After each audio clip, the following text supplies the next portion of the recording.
Okay, good morning muli. At Essential Doctrines of the Church, ito yan na napakapangunahing aralin ng iglesyang ito na ating tinatayuan. Tema po natin, mga salitang ginamit na pinagmulan ng ating kaligtasan. May mga words na ginamit, paano na pulpil ang ating kaligtasan, paano natupad, paano na pangyari ang kaligtasan na meron tayo ngayon at sa future. Mayroong mga salitang ginamit sa salita ng Panginoon o sa Biblia. Okay, ang text po natin, Isaiah chapter 43, verse 11 to 13. Lesson 8 na po tayo. Pang-8 na po ito at dito po matapos yung unang bahagi. Pangalawang bahagi na po ito. Una, 6 lessons. Foundational po yon. Aralin na panimulang aralin. At ito po, mga salitang ginamit, pangalawa po ito. At susunod po, may pangatlo pa po tayong yugto. At ito po ang sabi, ako sa mga tuwidbaga, ang Panginoon at liban sa akin ay walang tagapagligtas. So, wala nang hahanapin pang kaligtasan kundi ang Panginoon. Ako nagpahayag at ako'y nagligtas. Pag sinabing pahayag, declare. Isang salita, decree. Okay, at ako'y nagpakilala at walang ibang Diyos, small letter, wala na ibang Diyos na hahalili, ibig sabihin. Sa gitna ninyo, kundi siya lamang. Kaya't kayo ang aking mga saksi. Sino yung mga saksi? Yung mga nagtiwala. Okay? Sabi ng Panginoon, at ako ang Diyos. Okay? Kung mayroon man tumatayong Diyos, ito'y maliit. Hindi ito talaga totoong Diyos. Kasi nag-iisa lang ang tunay na Diyos na tagapagligtas natin. Verse 13, oo, mula nang magkaroon ng araw, ay ako nga. Bago magkaroon ng liwanag, paglilika, siya na. Before the word was, He is He. I am that I am. Kinuha po ni Jesus Christ po yan, kaya nakatama po tayong doktrina. At ang sabi niya, at walang sino mang makapagliligtas sa aking kamay. Ibig sabihin, walang makatatakas. Pagka niligtas ka niya, wala ka nang kawala, ligtas ka na. At kung paparusahan ng tao, wala rin siya ligtas. Two meaning.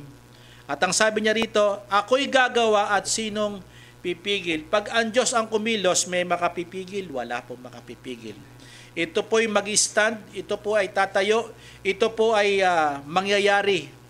Lumipas man ang panahon, gagawin niya ang nais niya ayon sa kanyang sariling kalooban at pasya.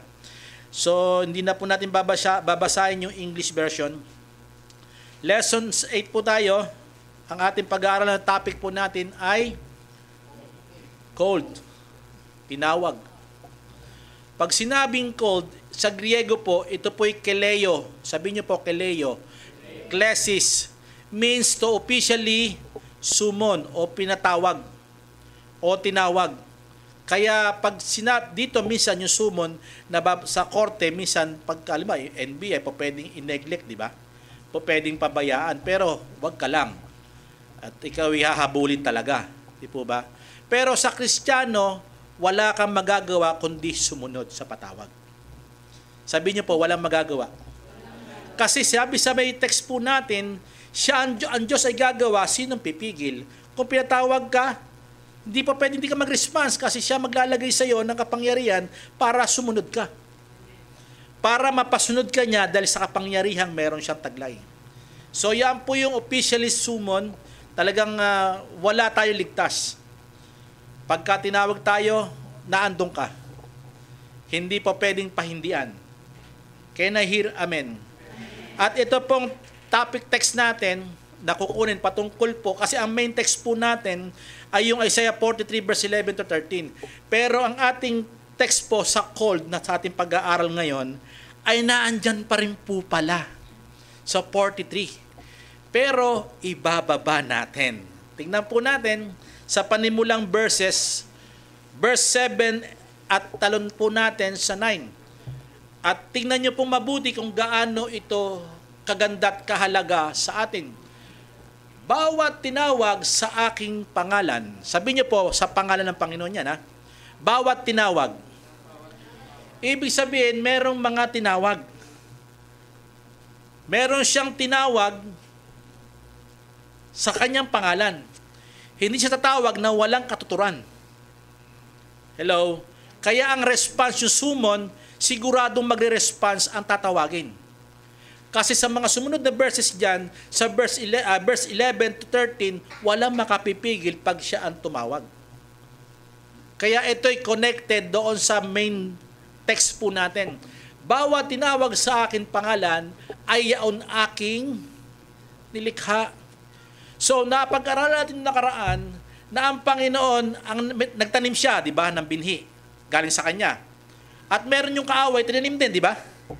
Hello? Pero tayo, yung mga tinawag, siya yung naglikha sa atin. Take note po ito, at sa aking kaluwalhatian, para sa kanyang kaluwalhatian lamang yon. Kung bakit tayo tinawag sa kanyang pangalan, para siya ay mabigyan ng karangalan, kaluwalhatian. Yung aking inanyuan o hinubog, kahit sa sinapupuna, hinubog tayo, tinawag tayo. At mamaya, pupuntahan natin yan. Yung aking ginawa, sinong gumawa? Yung mga niligtas niya, yung tinawag niya, iniligtas niya, di ba? At ang sabi niya, siya yung gumawa. Siya yung nagubog. Kasi bakit sa kanya tayo eh? Kaya yung sa kanyang pangalan, meron siyang tinawag. At pag-aaral natin kung sino to at ano to, at makikita natin, ang ganda. Verse 9. Hindi lamang ito sinasabi sa bansang Israel. Itong pagtawag na ito para sa lahat. Sabi niya rito, verse 9, mapisan ang lahat ng bansa. Sabi niya po, mapisan. Ibig sabihin, magsama. Dahil may mensahe ang pinapapadala ang Panginoon na galing sa Panginoon na ibinibigay kay Isaiah. Lahat ng bansa dapat pakinggan ito. Kaya sa verse 11, kaduktong niya, sa mga tuwid siya yung Panginoon, walang maliban sa Kanya, walang tagapagligtas. Kaya may tatawagin din sa lahat ng bansa. Hello? Hindi lamang sa kanilang bayan, kundi lahat sa buong mundo, lahat ng bansa, merong makakarinig ng pagtawag. Hello? Mahalaga po yan. Hindi ko nababasahin siguro yung mga sumunod na praise. At sige, puntahan natin. Pero ang pinaka-importante ko pong gusto dyan, yung mapisan ang lahat na bansa. At magpulong ang bayan, sino sa gitna nila makapagpapahayag nito. Si Isaiah nga po yan. At makapagpapakita sa amin ng mga dating bagay, dalhin nila ang kanilang mga saksi upang sila'y mapatotohanan. Ibig sabihin, bigyan ng katunayan. Sabi niyan, at dinggin nila at magsabi, katotohanan nga, meron talagang iisang Diyos at Panginoon natin na mga pagliligtas na siya ang tumawag. Ang context, tumawag. Tinawag niya ang mga ano kaya para sa kanyang pangalan. Una, ang mga pinili, tingnan po natin kapatid dyan, ang mga pinili ay tinawag. Yung mga pinili, pinag-aaral natin, meron pong decree, ordained, dahil sa foreknowledge, and elect, doctrines of election. Yung mga inelect, tinawag. Ang tanong, eto, kailan? Kailan tinawag at saan? Dapat natin maintindihan, ang pagtawag ng Panginoon ay hindi lamang sa mga bagay sa present. Makinig kayo mabuti ito. Nabuksan ako dito at sinuturo ko ito sa inyo para maintindihan natin etong hiwaga na nakatago na mahayag sa ating kalagitnaan. A. Ang pagtawag o ang mga pinili ay tinawag kailan at saan. Kailan ito? Sa nakaraan natin. Kasi ang Panginoon wala naman nakaraan eh. Ibig pala sabihin, ang pagtawag sa atin, yung summon at sinasabi sa atin, ang tinawag ng Panginoon sa atin, ay nangyari na pala. Nangyari na pala nung nakaraan ng buhay natin. Wala pa tayo. Sa nakaraan pa. In our past. Noong una pa mang bago itatag ang sanlibutan, tinawag na pala tayo. Nagulat po ba kayo? Di ba ang ganda? Hindi pa tayo nililika, tinawag na pala tayo. Kaya yung summon, makinig kayo mabuti, yung official summon, nangyari na sa decree. Inutos niya na may pangalan tayo, ito pangalan niya yan. Inorder niya na tayo sa kaligtasan, tinalaga niya na tayo sa kaligtasan. Kasi may pangalan na tayo doon. Maliliwanagan tayo maya-maya. Okay. Noong pamanguna, bago itatag ang sanlibutan, gusto kong kunin po ito, Ephesians chapter 1, verse 4. Dahil ang tanong po dyan, kailan at saan tayo tinawag? Okay. Ayon sa pagpili niya sa atin, sa Kanya, bago itatag ang sanlibutan. Pagpili, pinili tayo, chosen. Elect. Ang ginamit sa salita po dyan, elect. Inelect na tayo, pinili niya na tayo, bago itatag ang sanlibutan. Ang pag-elect ba ng Panginoon, wala pa ba doon tayong wala ba pagpagkatawag sa atin? Meron na, pinili ka na nga eh. Halimbawa, sa isang senaryo, sa ating bumili ka ng, halimbawa, maraming kalamansi, diba? Hindi ba kinuha ka na, pinili ka na? Diba? Kinuha ka na, halimbawa, kalamansi, pinili mo na. Ano ipapaalam mo sa kanya? Ikaw ay magpapaasim sa aking iluluto. Hello? Ang tawag sa iyo, maasim. Kasi kalamansi ka eh. Diba? Ngayon, makinig kayo mabuti, napakahalaga po ito. At sabi niya rito, upang kayo maging banal at walang dungis sa harapan niya sa pag-ibig. Kailan? Kailan ka naging banal? Noon pa man ang una eh. Hello? Walang dungis eh. Sa pag-ibig mo? Siya kasi. Sa pag-ibig niya eh.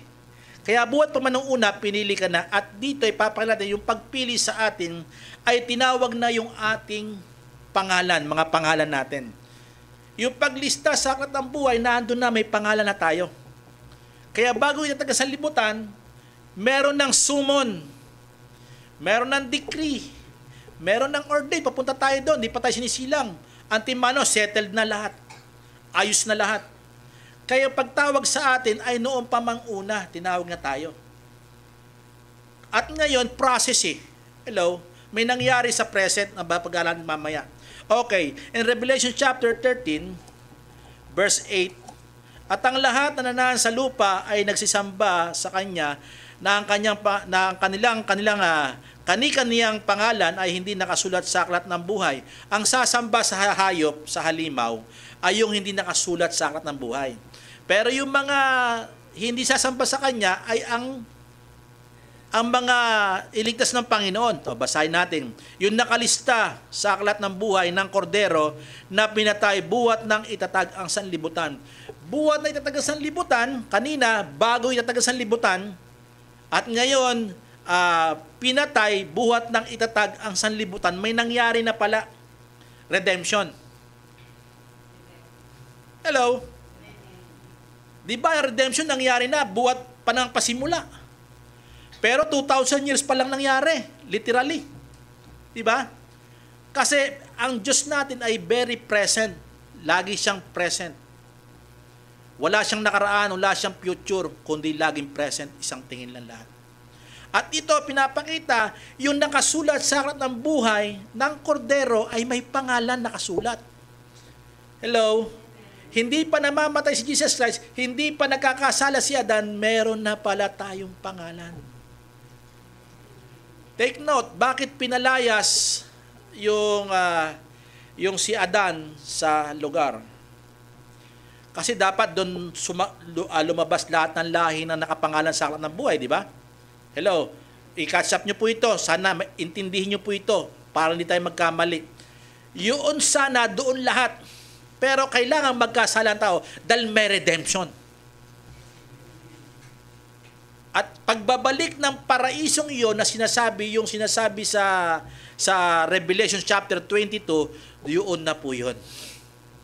Magkasama-sama na po lahat ng banal sa new heaven and earth. Hello? Para hindi tayo malayo.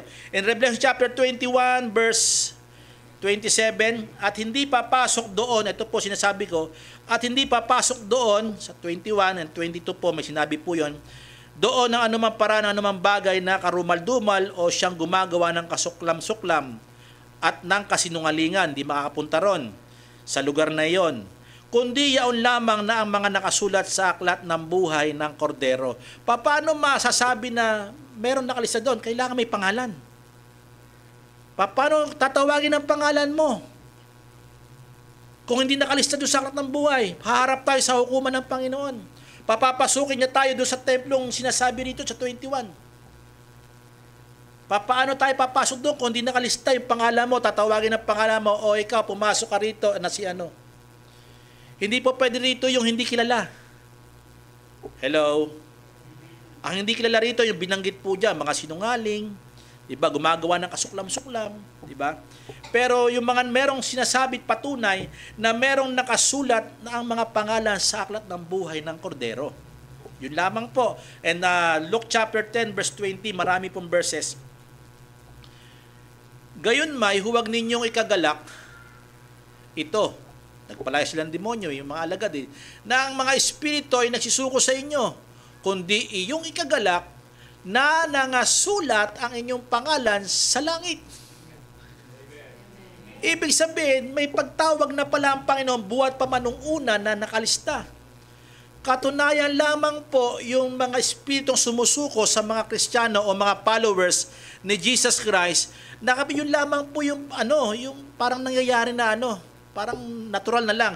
Pero mas higit sa lahat, kaya kayo na dyan, nagpapalaya, sumusuko sa iyo dahil tagalangit kayo. Hello? May pangalan kayo sa aklat ng buhay ng kordero at nakapangalan kayo doon sa itaas. Pag sinabi langit, itaas po yan. Kataas-taasan po yan. So, mahalaga po siya. Philippians chapter 4, verse 3. Pero tanong po ulit tayo, saan ba yon? Saan ba yung pangalan sa aklat ng buhay? Amen. Okay, Philippians 4, verse 3. Oo, ipinamamanhik ko rin naman sa iyo tapat na kasama sa pagtulong ng iyong tulungan ng mga babaeng ito kasama ni Apostle Paul, sapagkat sila ay nangagpagal na kasama ko. Nagpagal sila pero hindi nangaral, ako kasi ang nangaral. Sinasabi dito ni Apostle Paul. At sabi niya, kasama ko sa ebanghelyo at kasama rin naman ni Clemente at ang ibang aking mga kamanggagawa. Take note, sa po ito, nangangaral po si Apostle Paul, na sila po, sinasabi dito, na ang kanilang pangalan ay nangasa aklat ng, pangalan. Hindi po pwedeng ilagay yung sa listahan ng aklat ng buhay na walang nakaname na personal sa'yo. Hello? Bawat tinawag ng Panginoon, sabi sa ating text kanina, ay sa aking pangalan. Bawat tinawag sa aking pangalan, in verse 9, magpipisan-pisan sila. Diba? Dahil meron tatayo sa kanilang mga ngaral, pero dahil meron akong ginawa noong una pa man. Kaya sila nag-response in present sa panahon ng mga tao. Pero buhat pa man noong una, meron na akong ginawa. May ginawa na ang Panginoon, na ito'y stand din ni Apostle Paul, na ating apostol, na meron nakalista sa aklat ng buhay. In Romans 9, 24 to 26, maging sa atin, makinig kayo, dahil ito, parang sinasabi natin sa mga Hudyo lang ba? Kasi mapisa na lahat ng bansa Dalawa lang naman ang uri ng tao dito sa mundo. Mga Hudyo at Hintil. Okay, mahalaga po yon. Kahit Muslim, Hintil po yan. Kahit Christian, Muslim, po yan? Hintil po yan. Okay? At ang sabi niya rito, maging sa atin na kanya namang tinawag, hindi lamang mula sa Hudyo, kundi naman mula sa mga Hintil. Kasi ito, parang nasa present time po nila ito, pero ito'y pinapakita lamang na merong Hudyo na tinawag sa pangalan ng Panginoon at merong mga Hintil na tinawag sa Panginoon. At may mga nalista sa aklat ng buhay na nasa panahong ito, siya'y Hintil at siya'y Hudyo, pero nakalista ang pangalan sa aklat ng buhay. Amen. Malinaw po. Verse 25. Gaya naman na sinabi niya sa aklat ni Hoseas. Kilala niyo si Hoseas? Kilala niyo po ba siya? Nakapag-asawa po siya ng patutot. Diba? Bakit siya nag-asawa ng patutot? Kasi eto, makinig kayo mabuti, mahalaga po ito. Very meaningful po itong ginawa ng propeta na ito, ni Propeta Hosea. Kasi ito yung future plan na ginawa ng Panginoon noong una pa, na mangyayari dapat sa buhay niya at sa mga generation pandarating. Kaya ito kinote ni Apostle Paul. Dahil ito'y galing sa Hosea. At ang sabi niya, gaya naman sinabi niya sa aklat ni Hoseas, tatawagin kong aking bayan ng hindi ko dating bayan. Ibig sabihin ng patotot, walang Diyos na kilala. Masama yan. Bakit? Ibig sabihin yan, si Hosea ay nag-represent bilang isang Panginoon. Namamahalin niya yung mga hindi niya bayan. Yung mga pangit ang buhay. Okay? Prostitute po yan eh. Tama po yun. Nag-asawa siya ng prostitute. Gayon din ang Panginoon. Biruin mo tayo, tingin ng Panginoon sa atin, prostitute tayo, pero minahal niya tayo. Hello? Yun po yung disenyo sa nakaraan para sa panahon natin. Kaya tayong mga Hudyo, tayong mga Hintil na parang prostitute na hindi maayos ang buhay kung sino-sino ang Diyos natin eh. Kung sino-sino yung lalaki natin eh, di ba? Kung sino-sino yung minamahal natin eh. Pero ang Panginoon nagmahal sa atin. At ang sabi niya rito sa verse 26, okay, tatawagin kong aking bayan na hindi ko dating bayan at iniibig na hindi dating iniibig. See, ang mga Hintil, ang sinasabi niya po rito. At mangyari, 26, sa mga dakong pinagsabihan sa kanila, kayo'y hindi ko bayan at diyan siya tatawagin kong mga anak ng Diyos na buhay. Take note, ang mga anak ng Diyos na buhay. Pag sinabing anak, walang pangalan? Hindi ba't pagka ikaw, yung asawa mo, buntis, ang lalaki, nagpapangalan sa anak? Tatawagin kita sa pangalang ganito. Kaya pag may birth certificate na, di ba? Saan galing yung pangalan? Sa mga magulang. Di ba? Hello? Kaya tayo tinawag ng Diyos sa ating pangalan dahil anak niya tayo noong una pa man.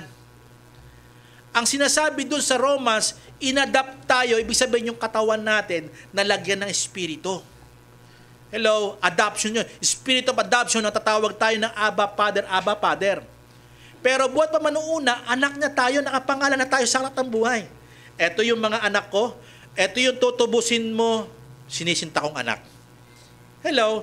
Ganon ang ginawa ni Jesus Christ. Kaya bumaba siya dahil sa mga nakasulat sa aklat ng buhay ng Panginoon na sa Kanya, kailangan niyang iligtas dahil magkakasala.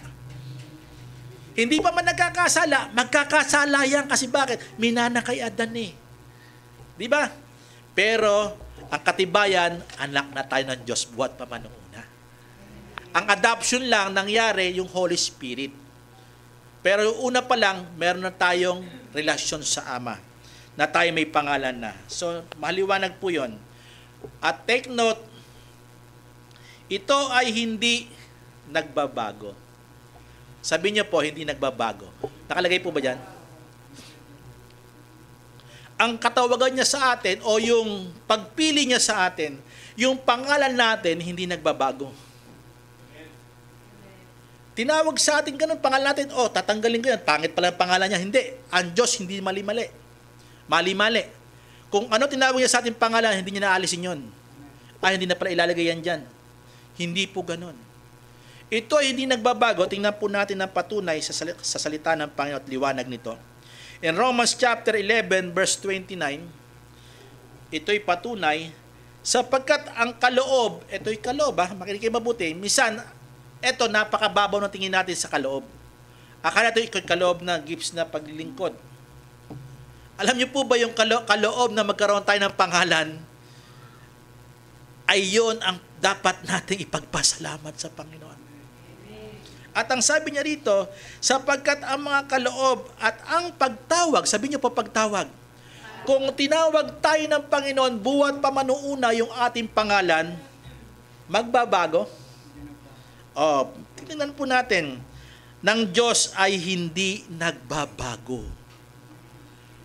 Kung sinabi niya yung pangalan mo yon, hindi na magbabago. Kung niligtas yung pangalan mo, at ikay ipapanganak, at ikay magkakasala, ikay magkakaroon ng maraming problema, pero hindi magbabago yung ginawa niyang pangalan sa'yo. Anak pa rin kita. Alam niyo yung prodigal son? Nawala ba yung pagiging anak? Hello? Ibinigay pa rin yung para sa kanya kasi anak eh. Hello? Kaya ang Diyos, hindi nagbabago yung pagtawag niya. Yung sumo niya nung una, yung tinawag ka na hindi ka makatanggi ng pangalan mo, may pangalan ka na eh. Di ba? Ibig sabihin, hindi nagbabago yon. Lagi po yung may kapangyarihang bumabalot sa pagkatao mo. Bakit? Anak ka ng Diyos eh. Anak tayo ng Diyos eh. May pangalan tayo eh. Hindi niya makakalimutan ang pangalan natin eh. Amen. Pangalawa,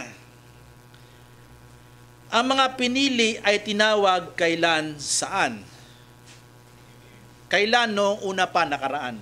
Saan tinawag ang pangalan? Sa aklat ng buhay, sa langit. At hawak ng kordero ang aklat na ito. Kaya nahihiramin. Intindihin po natin. Pangalawa, ang pagpilit pagtawag ng Diyos sa kasalukuyan. Sabi niyo po, sa kasalukuyan. May nangyari pagtawag sa atin na hindi natin matanggihan noong tayo'y makasalanan pa.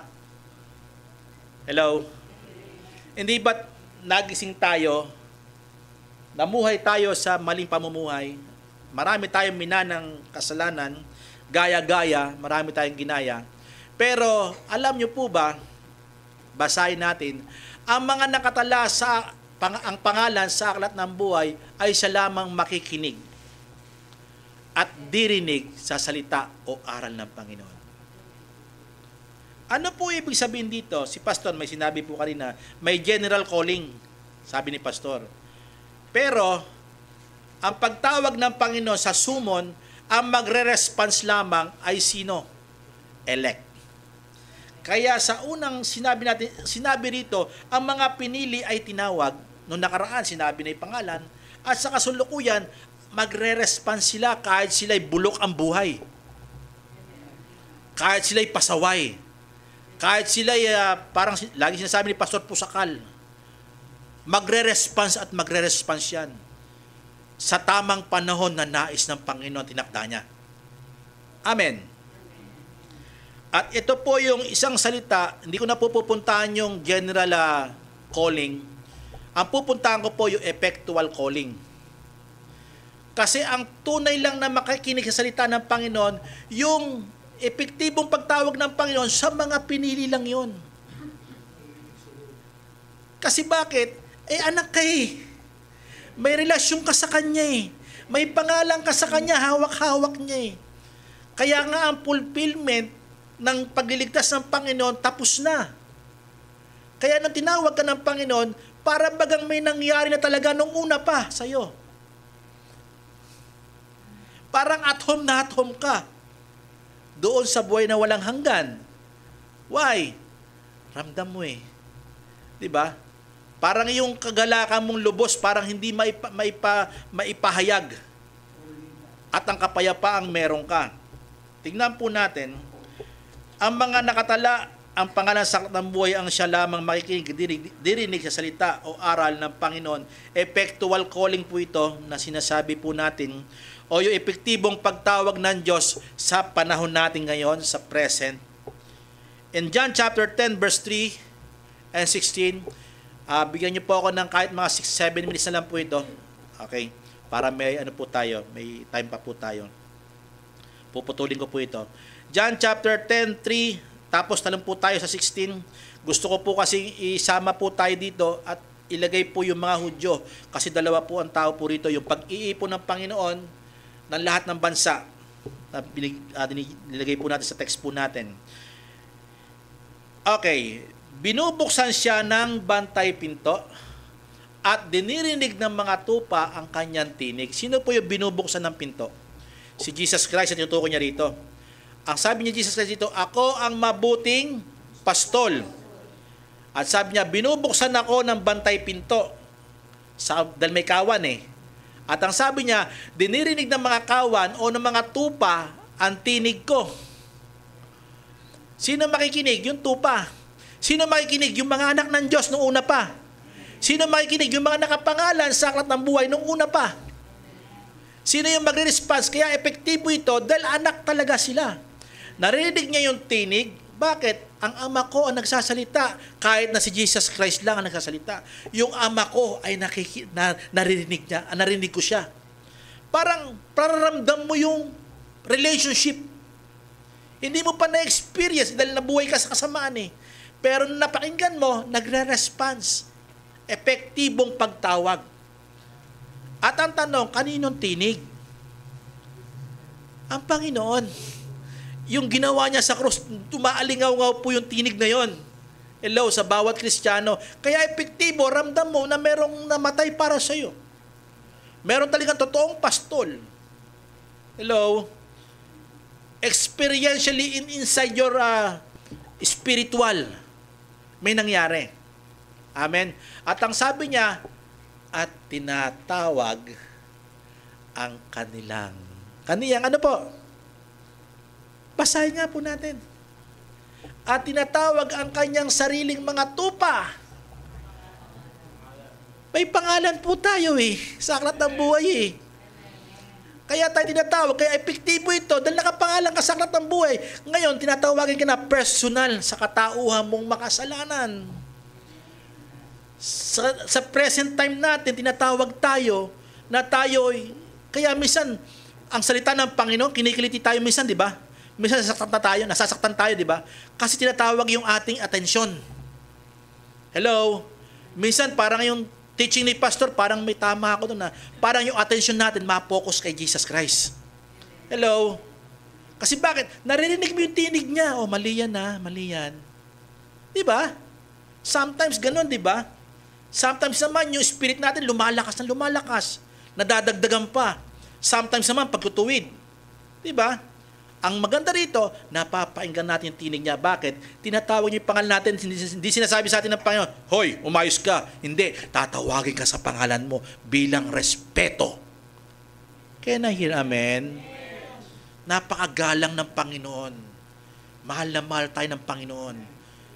Yung tupa niya, tayo may pangalan, tinatawag tayo sa pangalan niya. Umayos ka ha. Andrew. Richard. Mga ganyan, di ba? Umayos ka. Hindi man personal yung pangalan sinasabi sa'yo, pero magre-response ka. Bakit? May relasyon ka na ng una sa Kanya. At ang sabi niya po rito, verse 16, italong po natin, tinatawag ang kaniyang sariling mga tupa sa pangalan. Bakit?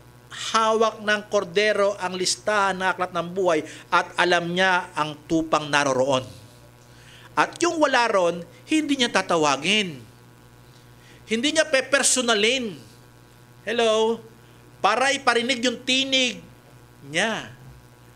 Marinig nila yon, outward lang yon. Kasi hindi sila nakalista. Pero yung inward call, yung epektibong pagtawag, magre-response tayo. Bakit? Ang tumatawag talaga may summon na. Parang hindi na tayo makapahindi. Amen. At verse 16, tuloy pa natin. At sila ihahatid sa labas. Ano ibig sabihin nito, Pastor? Pag sinabing ihahatid sa labas, kahit saan magpunta, sigurado ka na. Makikinig yan sa akin. Kahit yan ay mapunta kung saan lugar, makikinig pa rin yan sa tinig ng Panginoon. Hello? Kahit saang church mapunta yan, makikinig sa Panginoon. Bakit? Tupa yan. Kahit nasa ibang bansa yan, makikinig sa akin yan. Hello? Hello? Kasi dahil sa kapangyarihan ng Panginoon. At ang sabi sa verse 16, pag sinabi yatin sa labas, kahit yan ay pumunta kung saan lugar, makikinig sa akin yan. Bakit? May relasyon sa akin yan. At ang sabi sa verse 16, at mayroon akong ibang mga tupa, Israel o sinasabi niya nung una, at mayroon akong ibang mga tupa, at hindi sa kulungan ito, hindi sa Israel. Minsan niliteralize po ito ng ng ibang samahan, okay, na mali ang context. Sabi niya, sila'y kailangan din namang dalhin ko. Ibig sabihin, bigyan ko sila ng buhay na walang hanggan at sinasabi, makikinig din sila sa akin, bakit meron din silang pangalan, tatawagin ko yung pangalan nila. Amen. Same din po ito ang sinasabi po rito. Hindi lamang kayo, nasakawan ko sa Israel, sa tuturuan pa sa Israel sa mga Hudyo At di lamang kayo, meron din ako ibang tupa, mga hintil. Hello, nakapangalan din sila, tinatawag ko sila sa kanilang pangalan. Amen. At ang sabi rito, dalhin ko at kanilang diringgin ang aking tinig. Makikinig din sila, magre-response din sila yung mga hintil. Hindi sa Israel lamang, kundi yung mga hintil din naman. At sila ay magiging isang kawan at magkakaroon ng isang pastor. Sino? Si Jesus Christ. Ang kaligtasan, ang pagtawag at ang pangalan na kalista sa aklat ng buhay, hindi lamang sa mga Hudyo, kundi sa mga hintil din. Yung iba niyang bayan. May ibang mga tupa na nagkalat sa iba't ibang bansa. Hello? Kaya kahit saan sila, nasa labas sila, wala silang pero may relasyon sila sa akin, makikinig sila sa akin tinig. Tatawagin ko rin ang kanilang pangalan. Amen. Tuloy po natin. Okay.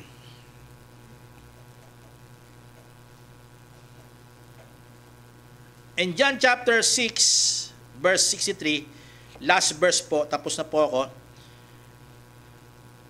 Ang mga pinili ay tinawag sa nakaraan, sa kasalukuyan na pag-alatin ngayon, sinusundan po natin. Dahil ito yung mga nakatala ang pangalan sa aklat ng buhay ay siya lamang makakarinig ng salita o aral ng Panginoon. Bakit kaya? In John 6:33, ang Espiritu nga ang buhay, ang laman ay walang anuman. May outward call at may inward call. Dalawa po ang tinanggap natin. Napakinggan natin dito sa outward. Napakinggan natin saan? Sa Espiritu, sa inward part ng ating katawan, ng ating nature. Threefold nature of man, body, soul, spirit. Di po ba? Gumanap itong pang-outward, panlabas, at natanggap sa kaloob-looban, nag-response. Kasi bakit? Espiritu ng adoption, meron tayong pagkakakilanlan ang ating pangalan na tayo anak. Amen. At ang sabi niya rito, ang Espiritu nga ang bumubuhay, sa laman ay walang pinapakinabang. Ang mga salitang sinasalita ko sa inyo ay pawang espiritu at buhay. Okay, mali po yung nakalagay po dyan. Ang buti nilagay ko po dito. At pawang espiritu at buhay. Ang salita ng Panginoon na tinuturo niya, ito'y espiritong bumubuhay. Kaya yung magre-response, binubuhay na yung espiritu. Amen.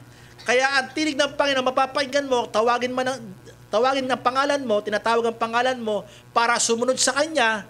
Ang sumo na sinasabing pagkatawag, buhat pa man nung una at ngayon sa present, kaya ka magre-response dahil espiritu na mismo nag-uusap.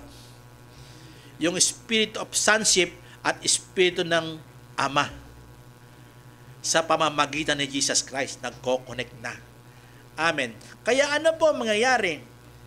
Very effective ang pagtawag sa sumo na ito sa atin. Kung bakit tayo narito, kung bakit ka nandyan, bakit ka nakikinig, bakit ka nagpapatuloy, kahit maraming problema nagpapatuloy ka. Kasi bakit? Lagi mong gustong marinig ang tinig ng Panginoon. Amen. Bawat sandali gusto mong marinig, di ba? Bilang huli, tutuloy ko po ito sa susunod. Naalala ko, ang aking ama, i-example kita Papa, pasensya na po kayo dahil marami ako nakikita nung panahon na yon at sa panahong ito, parang may realization na dapat nating i-apply. Si Papa, pag sumipol yan at tumawag ng pangalan, tatakbo ako niyan. Yung mga ganyan text ko, iiwanan ko yon. Kasi parang ngayon, iniisip ko ngayon parang sumon yun.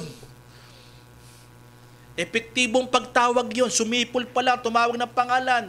Freddy, Eddie, Lito, sisipol na malakas yun. kami iwanan namin talaga yung yung mga laruan namin. Kaya minsan nagkakandadapa pa ako. Bakit? Ang ama ko tumatawag.